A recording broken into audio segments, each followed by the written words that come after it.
유다가 그런 것처럼 맏아들의 역할을 하셨다라고 이야기합니다. 우리는 예수님께서 우리를 대신하여 죽으셨음을 알지요. 그게 십자가라는 거. 이것으로 인해서 우리가 깨어진 하나님의 형상이 회복되고 예수 안에서 우리는 하나님의 자녀가 됨으로 인해서 하나님과 형제의 이런 우애가 깨진 형제와의 갈등이 아니라 더 큰 이제 하나님과 우리 사이에 이 깨어진 관계 이것을 다시 회복시켜 주세요. 깨어진 하나님의 형상 이것을 다시 우리가 회복시켜서 그리스도의 형상을 우리 가운데 회복시켜 주시죠. 이것은 형제들 간의 이런 이 갈등, 이것을 훨씬 뛰어넘는 하나님과 우리 사이의 이 갈등을 예수께서 대신 이 죽으심으로 인해서 이것을 해결하세요. 사순절 묵상 12번째 오늘 제목 아우를 대신하여 라는 제목으로 함께 살펴봅니다. 주의 종이 내 아버지에게 아이를 담보하리니 내가 이를 아버지께로 데리고 돌아오지 아니하면 영영이 아버지께 죄짐을 지리다 하였사오니 이제 주의 종으로 그 아이를 대신하여 머물러 있어 내 주의 종이 되게 하시고 그 아이는 그의 형제들과 함께 올려 보내소서. 창세기 44장 32절에서 33절까지의 말씀입니다. 이 창세기를 읽다가 보면 형제 간의 갈등, 화해 이런 것들이 굉장히 중요한 문제로 이렇게 대두되는 것을 보게 돼요. 야곱의 형제들도 야곱처럼 에서와 야곱이만큼이나 야곱의 이 자녀들, 야곱의 자녀들의 그 형제, 야곱의 자녀들의 이 형제들 간의 이러한 갈등, 화해, 이것도 굉장히 중요한 이러한 문제로 성경 속에서 대두되는 것을 보게 돼요. 요셉이 총리가 되죠. 이제 여차여차해서 이제 총리가 됩니다. 노예로 팔려갔던 그가. 그리고 요셉의 형들이 이제 기근 중에 애굽으로 식량을 구하러 이제 가게 되죠. 총리인 요셉이 형제들을 이제 시험해서 형제들을 아니까 요셉이 이제 계략을 꾸미죠. 그래서 자신의 아우인 베냐민을 이제 은자를 훔친 범인으로 지목되게 합니다. 이 꼼짝없이 잡혀서 죽거나 노예가 되게 생겼어요. 왜냐하면 아무리 결백을 호소해도 통하지 않을 것이 이 물증이 나타났기 때문에 그래서 이것은 이제 분명히 은잔이 뒤져서 나왔으니까 물증이 나타났기 때문인 거예요. 아무리 얘기해도 이건 통하지가 않는 거죠. 그때 형들 중에 이 유다가 베냐민의 죄를 대신하겠다고 나섭니다. 이 아이가 죄인이라면 제가 그의 죄를 감당하겠습니다. 제가 대신 노예가 되겠습니다. 이렇게 이야기해요. 이 장면을 창세기에서는 굉장히 자세하게 이야기하죠. 그만큼 이 창세기 이야기 속에서 이 대목은 굉장히 중요한 부분을 차지하고 있기 때문에 그런 것입니다.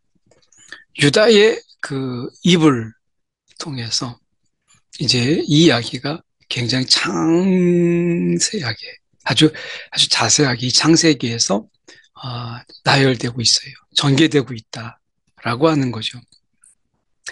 이 장면 전까지는 요셉은 형들의 문제를 해결해 주지 않고 계속해서 시험하고 괴롭히고 그렇게 합니다. 근데 유다의 말을 딱 듣는 순간 요셉은 이 풋받쳐 오르는 감정을 참지 못하고 울음을 터뜨려요. 그리고 형제 간에 이제 화해가 이 유다의 이 대신 내가 죄를 감당하겠다, 대신하겠다라고 하는 것을 통해서 얽히고 설켰던 오랜 이제 실타래가 풀리지 않을 것 같았던 형제 간의 갈등 이것이 다 풀어지고 화해가 돼요.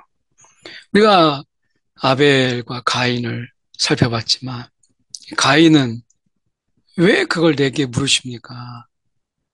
내 아우가 어디 있느냐? 이렇게 했을 때 아벨이 어디 있느냐 했을 때 아벨은 이 가인은 내가 아우를 지키는 자입니까? 이렇게 그가 이야기했거든요. 근데 유다는 그렇게 하지 않았어요. 자기 책임이 아니에요. 형제들의 책임이죠.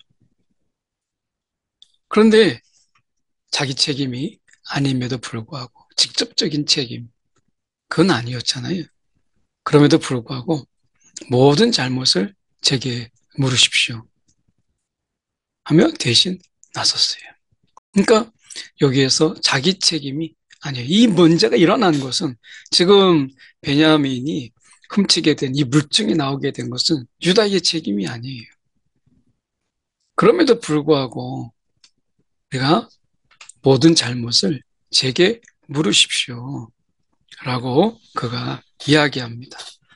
그런 의미에서 내가 대신 내가 이것을 감당하겠습니다 라고 그가 이야기합니다. 어떻게 보면 이 고백을 통해서 이제 형제들 간의 이 갈등과 또 오해, 그리고 어떻게 보면 서로 간에 이러한 이 편가름, 막 이런 것들로 인해서 복잡하게 전개되었던 이런 형제들 간의 우애가 다 깨진 이런 부분들 속에서 화해가, 회복이 일어나게 돼요. 이 부분은 굉장히 중요한데요. 어떻게 보면 나중에 유다는 그래서 실질적인 장남은 아니지만 그러나 이 가정의 장남 역할을 하게 되고 하나님께서는 유다 지파를 모든 이스라엘의 가장 유력한 지파로 하나님께서 세우시는 것을 보게 돼요. 오랜 세월이 이제 지나갑니다.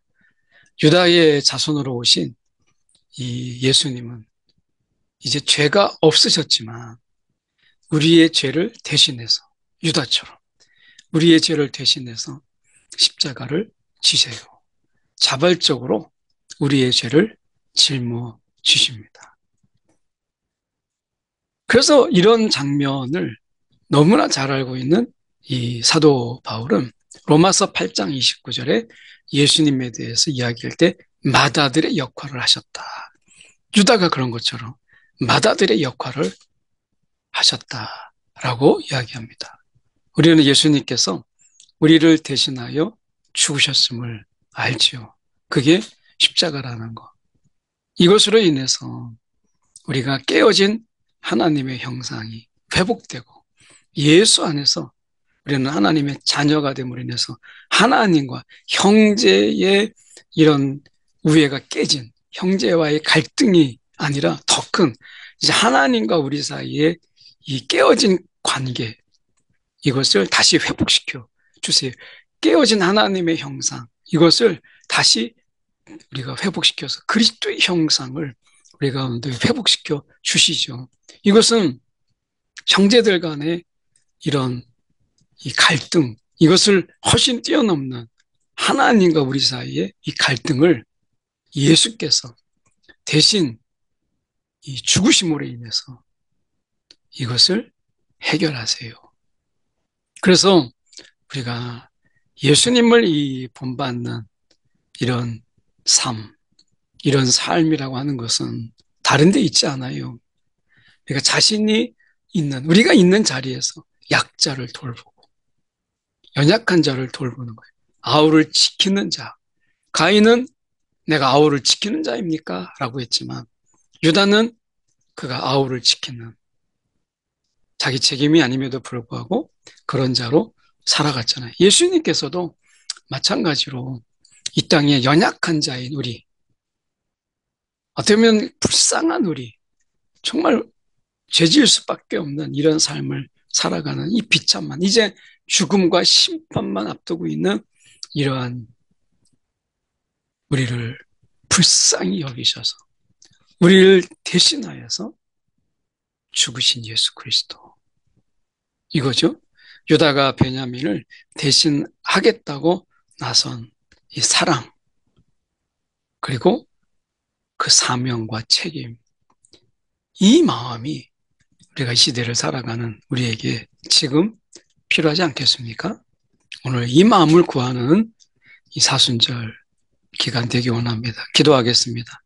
사랑이 많으신 하나님 아버지, 우리의 삶의 자리에서 약한 자가 누구인지, 돌봄이 필요한 자가 누구인지 돌아보게 하시고, 또한 깨어진 관계 속에서 먼저 손을 내미는 자 되게 하시고, 깨어진 하나님의 관계 속에서 우리가 사랑과 헌신으로 아버지께로 인도하는, 오늘 예수님의 사랑을 전하는 우리가 되게 하여 주시옵소서. 예수 그리스도 이름 받들어 기도드리옵나이다. 아멘.